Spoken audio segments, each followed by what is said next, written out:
한국 덕분에 배부르진 않지만 우리 가족이 소소하게나마 먹고 살 수 있어요. 한국 문화는 이제 브라질에서도 주류입니다. 오징어 게임부터 블랙핑크, BTS까지 한류 덕분에 우리가 울고 웃고 있습니다. 사람들의 소비는 점점 줄어들고 그로 인해 자영업자분들은 어떻게든 소비자들의 지갑을 열게끔 하려고 고군분투하고 있지만 여의치 않습니다. 한국만 그런 게 아니라 현재 전 세계가 치솟는 물가로 인해 어려움을 겪고 있습니다.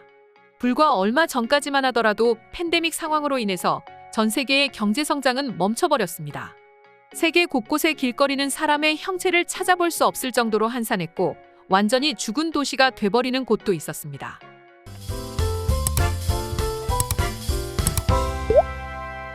그 중에는 전 세계 최고, 제1의 번화가라고 할 수 있는 뉴욕, LA도 있었는데요. 지난해만 하더라도 뉴욕은 전쟁터를 방불케 했습니다. 전염병 때문에 도시 곳곳에는 사람이 거의 돌아다니지 않아 찬바람만 불 뿐이었습니다. 그나마 날씨가 더워지는 여름 무렵 확진자 수가 겨우 꺾였고 폐허갔던 도시에 조금씩 활기가 돌아왔습니다.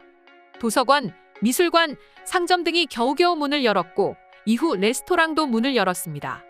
하지만 실내에서의 취식은 그대로 금지였기에 음식점을 하는 자영업자들은 어쩔 수 없이 도로변 주차를 금지하고 그 공간을 테이블로 채워 장사를 하는 수밖에 없었습니다. 이렇게 거리에 놓인 노천 테이블 때문에 뉴욕은 흡사 유럽의 작은 소규모 도시의 풍경과 비슷해 보이기도 했습니다. 하지만 그마저도 인기는 많지 않았습니다. 그러나 한 곳, 유난히 활기찬 곳이 있었는데요. 바로 한식당들이 모여있는 32번가 한인타운이었습니다. 누구의 아이디어인지 모르겠지만 방풍 비닐이 등장했고 자연스럽게 야외 테이블은 포장마차 같은 모양새를 갖추었습니다. 유럽의 어느 거리 갔던 노천 테이블은 종로상가, 을지로와 비슷한 형상을 갖췄고 주말에 차량 통행까지 금지된 이곳은 완전히 포장마차촌으로 변해버렸습니다.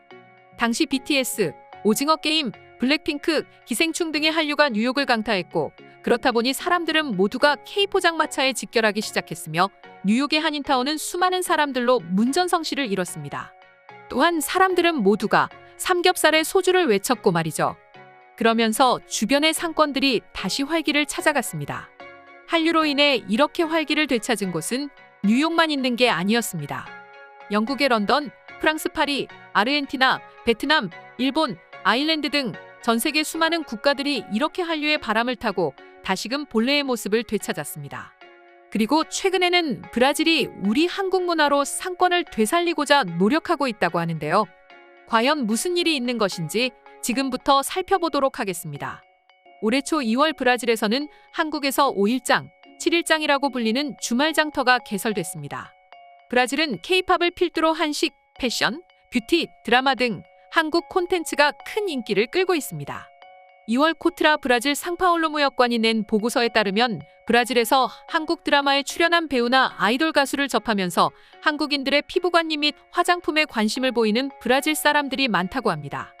이 때문에 한국산 뷰티 제품을 수입하는 업체가 크게 증가했고 K-팝, 드라마, 한국 문화에 대한 블로그와 팬그룹도 점점 다양해졌으며 팬데믹 이전보다 한국 드라마 조회수가 무려 56.3% 증가했다고 합니다. 이처럼 브라질은 한류의 여파가 가장 큰 국가이기도 한 것인데요. 그러면서 자연스럽게 여러 한국 문화가 브라질 내에 전파되게 됐습니다. 그리고 죽었던 브라질 길거리를 한류로 다시 되살려보겠다고 하며 한인 이민의 날인 2월 12일에 맞춰 주말 장터가 개설됐습니다. 황인상 브라질 총영사에 따르면 2년 가까이 계속되는 팬데믹 때문에 모두가 어려운 상황이지만 주말 장터가 만들어지면서 한인타운이 활기를 되찾을 것이라고 기대했습니다. 그리고 총영사의 기대에 부응이라도 하듯 브라질 한인타운에서 열린 주말 장터는 초대박을 쳤습니다.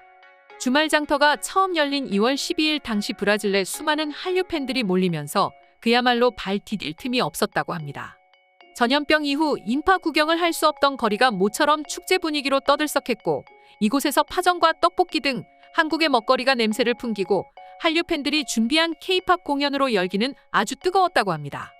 그렇게 2월 이후 꾸준히 매주 토요일마다 주말 장터가 들어섰고 지금까지도 수많은 사람들이 몰려들어 한국 음식을 즐기고 있다 합니다.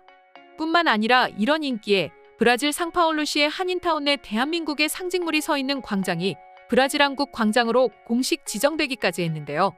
히카르도 누네스 상파울루 시장은 봉해치루 한인타운 내 대한민국 상징물인 우리 기념물이 있는 광장을 브라질 한국 광장으로 지정하는 조례에 서명하고 이를 공표했다고 현지 시간 지난 7월 19일 밝혔습니다.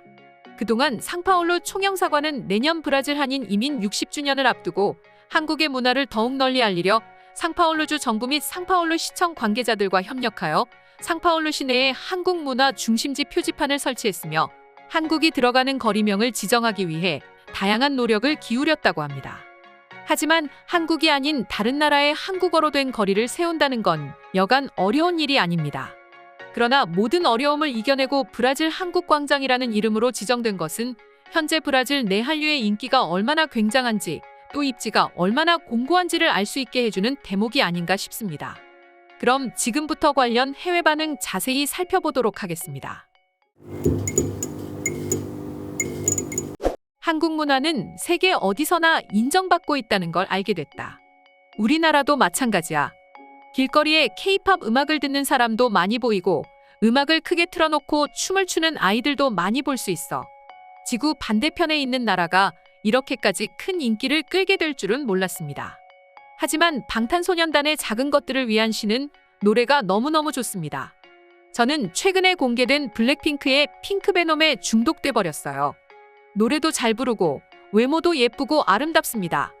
심지어 어쩜 그렇게 화려한 춤을 추면서 숨소리 한 번 안 들리고 노래를 깔끔하게 부를 수 있나요? 한국인들은 뭔가 달라도 달라 보여요. 블랙핑크뿐만 아니라 최근에 인기 있는 아이브나 뉴진스의 노래도 정말 좋다. 심지어 그들은 신인임에도 불구하고 뛰어난 실력을 갖추고 있다. 한국의 능력은 모두가 받아들여야 할 거야. 때문에 수많은 국가에서 한국의 엔터테인먼트 산업을 부러워하고 수입하려고 들고 있다. 특히 아시아권에서 그런 경향이 큰 것 같아. 과거의 영광을 재현하기 위해서 일본인들이 특히 많은 관심을 보인다고 하는 것 같았어요. 하지만 과연 이미 해이해져 버린 J-팝이 다시 세계에 먹힐까 싶어요.